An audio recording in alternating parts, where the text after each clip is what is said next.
உலகத்திற்கே தாய் தந்தையான சிவபெருமான எப்படி வழிபட வேண்டும் என்று நமக்கு காண்பித்தவர்கள் அநேக அன்பர்கள், பக்தர்கள். அதுல முக்கியமானவர்கள் 4. அதனால இன்னைக்கு தமிழ்நாட்டுல ஒரு முதுமொழி, பழமொழி என்ன? 4 பேர் போன பாதையில போகணும். நீ சொல்றோம் தனியா போகக்கூடாது. 4 பேர் போன பாதையில போகணும்னா நடந்து போற பாதைன்னு அர்த்தம் இல்லை. இறைவனை அடைவதற்கு இந்த 4 காட்டிய பாதையில போகணும்னா நாம தெரிஞ்ச ஊருக்கு போறோம். திருச்சி நமக்கு தெரிஞ்ச ஊர், ஏற்கனவே பேர் போனாங்க. இந்த பக்கத்திலேருந்து இந்த பக்கம் தான் திருச்சி இருக்குங்கிறது நமக்கு தெரியும். எல்லாரும் போன பாதையில போவோமா, புதுசா ஒரு பாதையில போவோமா? எல்லாரும் போன பாதையில தான் போவோம். புதுசா ஒரு பாதையில போக மாட்டோம். தெரிஞ்ச ஊருக்கு, நாம் பார்த்த ஊருக்கு, ஏற்கனவே நாம போன ஊருக்கு போறதா இருந்தாலே எல்லாரும் போன பாதையில தான் போவோம். அப்படின்னா தெரியாத ஊருக்கு புது பாதையில போகலாம். கைலாசம் எங்க இருக்குன்னு நமக்கு தெரியுமா? வைகுண்டம் எங்க இருக்குன்னு நமக்கு தெரியுமா? மரணத்துக்கு பின்னு நாம என்ன ஆவோம்னு தெரியுமா? மரணம்னா என்னன்னு தெரியுமா? இத்தனை நாளா நான் அப்படின்னு நாம் எதை நினைச்சோமோ அந்த உடம்பை விட்டுட்டு போறோம். அப்ப இந்த உடம்பு நான் இல்லை அப்படிங்கிறது மரணத்துல நிரூபணம் ஆகுது. அப்ப நான்கிறது யாரு, அது எங்க போறது, என்னவாறது அப்படிங்கிறது சாஸ்திரங்கள் சொன்னதை முழுமையாக நம்பணும். தற்காலிகமான வாழ்க்கையில மயங்கக்கூடாது. உலகம்ங்கிறது லட்சக்கணக்கான வருஷமா இருக்கிறது. அதுல நம்ம வாழ்க்கைங்கிறது ஒரு சொற்ப காலம் தான். இதுக்கு முன்னாடி, பிறக்கிறதுக்கு முன்னாடி நாம என்னவா இருந்தோம், இறந்த பிறகு என்னவாக போறோம் நமக்கே தெரியாது. அவ்யக்தானி பூதானி வியக்தமத்யானி பாரத அவ்யக்த நிதனான்யேவ தத்ரகா பரிவேதனா. பகவத்கீதையில சொல்றாங்க, அவ்யக்தானி பூதானி, முன்னாடி என்னவா இருந்தோம்னு நமக்கு தெரியாது. வியக்தமத்யானி பாரத. இப்ப நான் கதை சொல்றேன், நீங்க எல்லாம் கேட்கிறேன். யாராவது 60 வருஷம் முன்னாடி என்ன பார்த்தேன்னு சொல்ல முடியுமோ? இல்ல இன்னொரு 60 வருஷம் கழிச்சு என்ன பார்ப்பேன்னு சொல்ல முடியும்? ரெண்டுமே சொல்ல முடியாது. 60 வருஷம் முன்னாடி பார்த்தேன்னு சொல்ல முடியாது. 60 வருஷம் கழிச்சு என்ன பார்ப்பேன்னு சொல்ல முடியாது. வியக்தமத்யானி பாரதா. இப்ப நான் கதை சொல்றேன், நீங்க கேட்கிறேன். அப்ப முன்னாடி என்னன்னு தெரியல, பின்னாடி என்னன்னு தெரியல. தற்காலிகமான ஒரு உண்மை எப்படி உண்மைன்னு சொல்ல முடியும்? அவர் அவ்யக்த நிதனான்யேவ தத்ரகா பரிவேதனா. அப்ப எல்லாரும் எதை உத்தேசிச்சு இயங்குகிறார்கள் அப்படின்னா அறம், பொருள், இன்பம், வீடு. நம்முடைய சாஸ்திரங்கள்ல சொல்லப்பட்டதான விஷயம் பாரதத்துக்கு ஒரு ஒற்றுமை என்னன்னா, எல்லாருமே கவனிச்சு கேட்கணும். நம்மளுடைய எல்லா முக்கியமான நூல்கள் அத்தனையும் இருக்கக்கூடிய மொழி வடமொழி. வடமொழின்னு உடனே வடக்கு மொழின்னு நினைச்சுட வேண்டாம். அப்படி சில முட்டாள்கள் வியாக்கியானம். வட்டம் அப்படின்னா ஆலமரம்னு அர்த்தம். வட்டம் வடவிருட்சம்னா ஆலமரம்னு அர்த்தம். வட ஆலமரத்துக்கு உட்கார்ந்து இருக்கிற தெய்வம் இது தட்சிணாமூர்த்தி. அந்த தட்சிணாமூர்த்தியால் அருளப்பட்ட மொழிதான் வடமொழி, தமிழ் மொழி. ரெண்டு குரு அப்படின்னா சிவபெருமான் தான். சிதம்பரத்துல உடுக்கு அடிக்கிறாங்க. அந்த உடுக்கையில ஒரு சைடுல சம்ஸ்கிருதம், ஒரு சைடுல தமிழ் உண்டானது அப்படின்னு சாஸ்திரங்கள் சொல்றது. ரெண்டு ஒரே விஷயம்தான். ஒண்ணு கிராம, ஒண்ணு பேச்சுகள். அதனால்தான் சுந்தரகாண்டத்துல ஆஞ்சநேய சுவாமி சீதையை பார்த்துட்டு இந்த சீதையில நாம இலக்கண சம்ஸ்கிருதா பிராகிருத சம்ஸ்கிருதத்துல பேசுறதான்னு யோசனை பண்றாருன்னு வருது. இந்த பிராகிருதம்ங்கிறதே வியாக்கியானம் பண்றதா தமிழ் தான் பண்றாங்க. தமிழ் அப்படிங்கிறது வேறு மொழி கிடையாது. ரொம்ப சொல்ல வேண்டாம். இந்த கல்வெட்டு எல்லாம் இருக்கு, எல்லாம் கலந்துதான் மணிப்பிரவாளத்துல தான் இருக்கு. இது ரெண்டும் ஒரே மொழி தான். வேணும்னே நம்மளை பிரிக்கிறதுக்கு என்ன பிரச்சனைனா, இந்த மொழியிலிருந்து எல்லா மொழியுமே வந்தது. சமஸ்கிருதத்திலிருந்து சில மொழிகள் வந்தது, தமிழிலிருந்து சில மொழிகள் வந்தது. தமிழிலிருந்து வந்த மொழிகள் தான் மலையாளம், தெலுங்கு, கன்னடம், மராட்டி, குஜராத்தி வரை பஞ்சதிராவிடம் சொல்றது.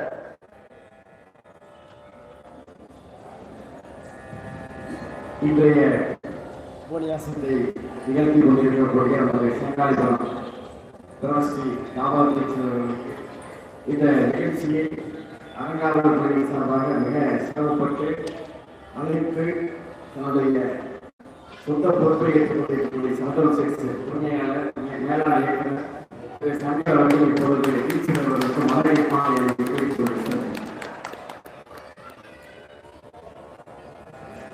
பெரிய ஒரு பாக்கியத்தை சங்கர் மற்றும் அலங்காவலர் குழுக்கு நம்ம கும்பேஸ்வரன் கொடுத்திருக்கார். காஞ்சி புராணம்னு தமிழ்ல இருக்கு. கொஞ்சம் புத்தகங்களை வச்சுருக்கா. அந்த காஞ்சி புராணம் சொல்றது, முறிந்து விழிந்தன வெடித்தன உடைந்தன முறிய நெறிந்த அவாகி கோபுரம் நெருமதில் பிறகும் தெரிந்து முன்னையில் சீர்பெற புதுப்போர் பண்டு புரிந்துள்ளோர் பெரும் புண்ணியம் நான் மடங்கு அப்படிங்கிறது காஞ்சி புராணம் சொல்றது. கோவில் கும்பாபிஷேகம் பண்றதுல என்ன விசேஷம் அப்படின்னு சொல்லும் போது, முறிந்து விழுந்தன வெடித்தன உடைந்தன. சில இடத்துல பார்த்தா உடைஞ்சு போயிருக்கும், சில இடத்துல முறிஞ்சு விழுந்திருக்கும், வெடிச்சு போயிருக்கும். முடிய நெறிந்த வாகி கோபுரம் நெடுவதில் பிறவும், கோபுரம் மற்ற பிற இடங்கள்தான் தெரிந்து முன்னையில் சீர்பெற. முன்ன காட்டிலும் நாம் ஒவ்வொரு தடவை பண்ணும் போது இதை விட எப்படி வேணா பண்ணலாம், இதை விட எப்படி பண்ணலாம்னு யோசனை பண்ணலாம். பேசுறதே சங்கரிக்கிட்ட ஒரு விஷயம். இந்த இடங்கள் முழுக்க கட்டாந்தரையா இருந்தது முழுக்க எடுத்துட்டு கருங்கல்லா போட்டிருக்காங்க. கோவில் முழுக்க உங்களுக்கு கருங்கல் நிர்மாணம் தான் அந்த காலத்துல. ஏன் அப்படின்னா, திரும்பி நாம செலவு பண்ண வேண்டாம். ஒரு திட்டம் தீட்டும் போது நீண்ட நாள் மக்களுக்கு உபயோகப்படுற மாதிரி உள்ளதை செய்யணும். ஏனோ செஞ்சோம் போனோம்னு இருக்கக்கூடாது. பக்தர்களுக்கு, அன்பர்களுக்கு நெடுநாளைக்கு அது பயன் தர. அதனாலதான் நம்முடைய மன்னர்கள்லாம் ஆலயங்களை கட்டும் போது கருங்கல்லை உபயோகப்படுத்தினார். கொஞ்சம் கவனிச்சு கேளு. அப்பேற்பட்ட ராஜராஜ சோழன், ராஜேந்திர சோழன், அனபாய சோழன், நரசிம்ம பல்லவன், ஹரிவர்தன பாண்டியன், இவர்களோட வீடு எங்கேயாவது இருக்கும், அரண்மனை எங்கேயாவது இருக்கும். நம்ம வெளிநாட்டுல எல்லாம் போனா அந்த ஊர் ராஜா இருக்கிற அரண்மனை மட்டும்தான். 1000 வருஷம் முன்னாடி கட்டின தஞ்சாவூர் கோவில், கங்கை கொண்ட சோழபுரம் கோவில், 1000 வருஷம் முன்னாடி கட்டின ஆதி கும்பேஸ்வரர், மங்களாம்பிகை, சாரங்கபாணி கோவில்கள்லாம் இன்னைக்கு இருக்கு. சூழமக்கிறது எல்லா கோவிலும் அத இப்படி ஒரு கோவில அழகா கட்ட தெரிஞ்ச மன்னனுக்கு தான் வசிக்கிற வீட்டை இதை விட வசதியா கட்டிக்கணும்னு நினைப்பட மாட்டான். நினைக்கணும் அப்படி நினைக்கல. ஏன்னா நம்ம வாழ்வு அற்ப வாழ்வு.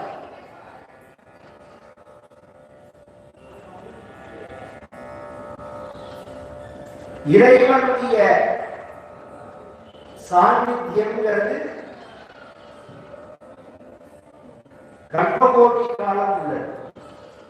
நந்தனா சொல்றார், அற்ப சுகத்தை நினைந்தோ நாம் அறத்திருவடி மறந்தோ, அற்ப சுகத்தை நினைந்தோ நாம் அறத்திருவடி மறந்தோ, கற்பிதமான பிரபஞ்சமே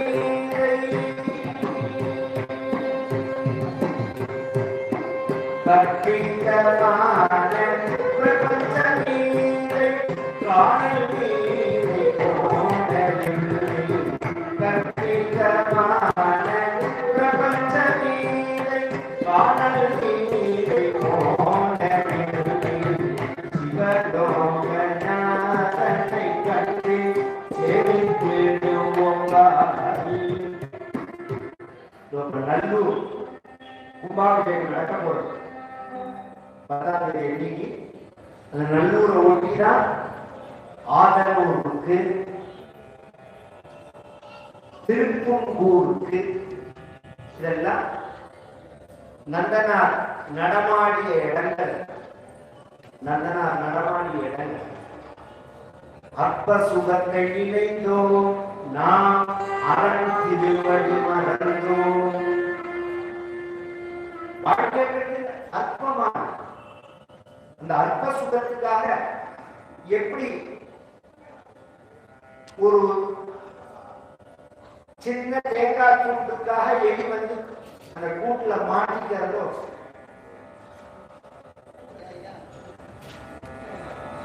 புல்லாங்குழல் ஊதினா எப்படி மான் வந்து வலையில மாட்டிக்கிறதோ, தூண்டில சின்னதான ஒரு புழுவை வச்சா எப்படி மீன் மாட்டிக்கிறதோ அது மாதிரி நாம மாட்டிக்கிறோம். வாழ்க்கை நாம் சுகம் அடைகிற காலத்தை யோசனை பண்ணினா செகண்ட் கணக்கு கூட கிடையாது. ஆனா அதற்காக நாம படுற கஷ்டங்கள் அதனால நித்தியமான அந்த ஆலயங்களை யார் முன்னையில் சீர்பெற புதுக்குவோர் முன்னை விட நன்னா பண்ணணும் அப்படின்னு பண்றார்களோ புரிதிலோர் பெரும் புண்ணியம் 4 மடங்குங்கிறது. நீ ஏற்கனவே கோவில் கட்டின மருவா அவன் அடைஞ்ச புண்ணியத்தை காட்டு 4 மடங்கு. புதுசா கோவில் கட்டினா காஞ்சி பல்லவராஜா பழைய கோவில மனசினால புதுப்பிச்சா அடிகளார்கள். சிவபெருமான் அதுக்குதான் வந்தானே தவிர காஞ்சி ராஜா கட்டின கோவிலுக்கு வரல. இது மாதிரி கோவில் நிர்மாணங்கள், ஆலயம் நிர்மாணங்களுக்கு சாஸ்வதமான பலன். 4 பேர் போன பாதை அப்படிங்கிறது என்ன? தெரிஞ்ச ஊருக்கு தெரிஞ்ச பாதையில போறா மாதிரி தெரியாத ஊருக்கு போறது எல்லோரும் போய் பழகின பாதையில போகணும். அந்த 4 பேர் போன பாதை எது அப்படின்னா ஞானசம்பந்தர், நாவுக்கரசர், சுந்தரர், மணிவாசகர். இந்த 4 பேரும் போன பாதை அப்படின்னா என்ன? 4 பேரும் இறைவனிடம் அன்பு வைத்தார்கள். அப்படித்தானே? இல்ல, இந்த அன்புல வித்தியாசம் இருக்கு. ஞான சம்பந்தர் வைத்த அன்பு வாத்சல்ய பக்தி அப்படின்னு பெயர். சைவத்துல அத கிரியை அப்படின்னு சொல்லுவார். நாவுக்கரசர் வைத்த அன்புக்கு தாசிய பக்தின்னு பேர். சைவத்துல அத சரியை அப்படின்னு சொல்லுவார். சுந்தரமூர்த்தி நாயனார் வைத்த அன்புக்கு சக்கிய பக்தின்னு பேர். அத யோகம் அப்படின்னு சொல்லுவார். மணிவாசக பெருமான் வைத்த அன்புக்கு பிரேம பக்தின்னு பேரு. இல்லைன்னா தாஸ்ய பக்தி, சக்கிய பக்தி, வாத்சல்ய பக்தி, காந்தா பக்தி, கணவன் மனைவி, அத யோகம்னு சொல்றது. சரியை, கிரியை, யோகம், ஞானம், ஞானம்னு சொல்றது. புரிகிற மாதிரி சொல்லணும்னா இறைவனை தாயாகவும் தந்தையாகவும் நினைத்து வழிபடுவதற்கு வாத்சல்ய பக்தின்னு பேர். இறைவனா நினைத்து நம்மளை தொண்டனா நினைத்து நாம் செய்யும் வழிபாட்டுக்கு தாஸ்ய பக்தின்னு பேர். இறைவனை நண்பனாக நினைத்து நாம் செய்யும் பக்திக்கு சக்கிய பக்தின்னு பேர்.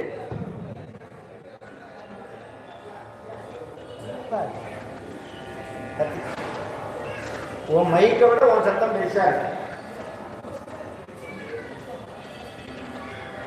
இறைவனை காதலனாக நாயகனாக நினைத்து செய்யும் பக்திக்கு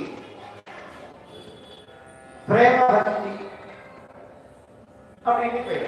இந்த 4 பக்தியை காண்பிச்சவர்கள் இவர்கள். இந்த 4 பேர் போன பாதையில தான் நாம போகணும். புதுசா ஒரு பாதையை எடுக்கக்கூடாது. சொல்ல போனா இந்த 4 பாதையும் கிடையாது. ஒன்று பகவான நினைக்கலாம், அல்லது பகவான அப்பாவா அம்மாவா நினைக்கலாம், பகவான நண்பனா நினைக்கலாம், பகவான நாயகனா நினைக்கலாம். வேற எப்படி நீங்க நினைக்க முடியும்? உலகத்துல இது சைவத்துல இல்ல. நீங்க எந்த தெய்வத்தை வழிபட்டாலும் இந்த முறையில தான், எந்த மதத்தை வழிபட்டாலும் இந்த முறையில தான். அதனால இவர்கள் 4 பேரும் உலகத்துக்கே குரு. 4 இருக்கார்களே, இவர்கள் உலகத்துக்கே குரு. அதனால தமிழ்ல ஒரே வார்த்தையில சொல்லிடுவோம், 4 பேர் போன பாதையில போகணும். தனியா ஒரு பாதையில போகக்கூடாது. இந்த 4 பேர் போவார். மராட்டி பக்தர்கள் எடுத்துக்கலாம், ஆழ்வார்கள் எடுத்துக்கலாம், வட இந்திய பக்தர்கள் எடுத்துக்கலாம். இந்த 4 பேரை காமிக்க முடியும். மராட்டி பக்தர்கள்ல நண்பனா நினைச்சு பழகினவர் நாமதேவர். பகவான நண்பனா நினைச்சு. ஜனாபாய் அப்படிங்கிறவர் பகவான பிரேம பக்தியில வச்சிருக்கார். மீராபாய், ஆண்டாள், இவர்கள்லாம் அந்த பக்தியில தான் இருக்கார். சைத்தன்ய மகாபிரபு, நம்மாழ்வார், இவர்கள்லாம் நாயக நாயகி பாவத்துல தான் இருக்கார். பகவான் பழகும் தாஸ்ய பக்தியில தொண்டு செய்கிற நாயன்மார்கள், தொண்டு செய்த ஆழ்வார்கள் அப்படின்னு நிறைய பேர். இது மாதிரி இவர்களுடைய சரித்திரங்களை கேட்டால்னா பொதுவா பக்தி அப்படிங்கிறது வெறும் செயல் மட்டும் இல்லை, அன்போட செய்யக்கூடிய தொண்டுக்கு பக்தி. இப்ப உதாரணத்துக்கு புரியுற மாதிரி சொல்றேன். ஒருத்தருக்கு உடம்பு சரியில்லை, படுத்த படுக்கையே ஆயிட்டார். அவருக்கு மனைவியும் அவரை கவனிச்சுக்கிறார், ஒரு நர்ஸ் போட்டு கவனிச்சுக்கிறார். வீட்டுல ஏதோ இந்த கேர் என்னமோ சொல்லுவாங்க, அதை போட்டு கவனிச்சுக்கிறார்.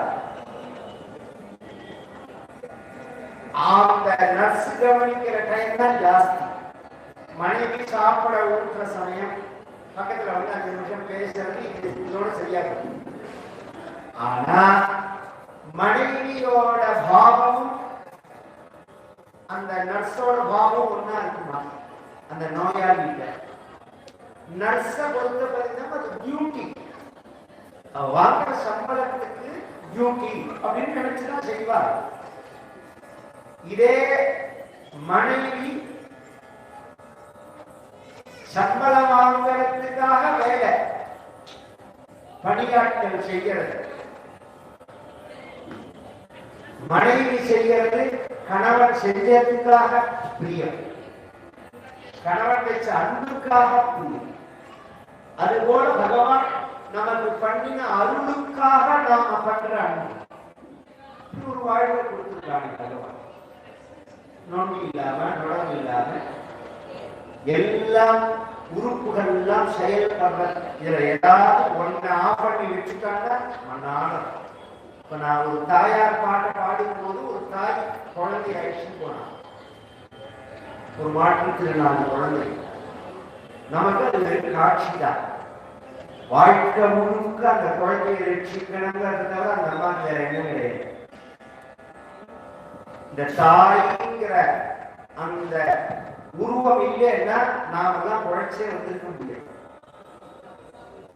வாழ்க்கை முழுக்க குழந்தை அது வளர்ந்த குறைஞ்சும் இல்லை, ஏதாவது ஒரு குறைபாடு வந்துட்டுன்னா அந்த குழந்தைய வச்சுட்டே இருப்பாங்க அம்மா. அதனாலதான் வட்டிகளும் தொட்டிகளும் மாநிலம் தோன்றும் எப்பிறப்பில் காண்பேன் அப்படிங்கிறது தமிழ் பாடம். நான் எப்ப பார்ப்பேன் திரும்பி நீ செஞ்ச அந்த அன்பை, நீ காண்பிச்ச அன்பை நான் எங்க பார்ப்பேன் அப்படின்னு.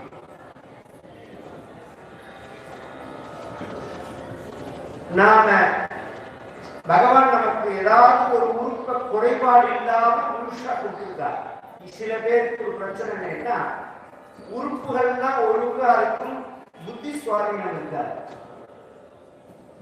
அப்படி இருந்தாலும் ஒன்றும் பண்ண முடியாது. அப்படி எல்லாம் இல்லாதபடிக்கு பகவான் நம்மளை சௌக்கியமா வச்சிருக்கான்.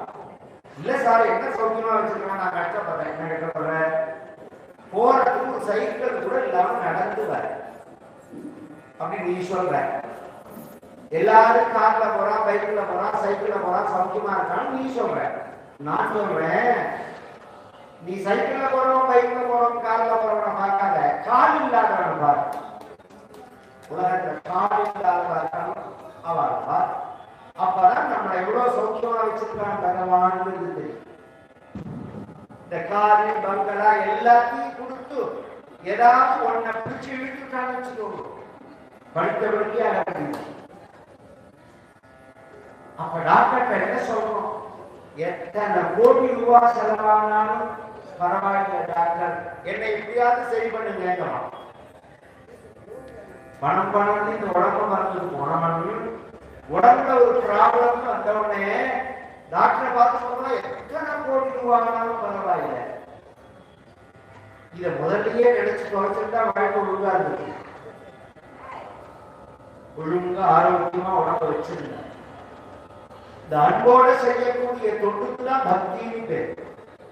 அப்படி தொண்டு செய்தவர்களை பத்தி உலகத்துக்கு தெரியறதுக்காக தான் சுந்தரமூர்த்தி நாயனான பகவான் அனுப்புறான். நேற்றைய கதை கைலாசத்துல பூ பெருக்கும் போது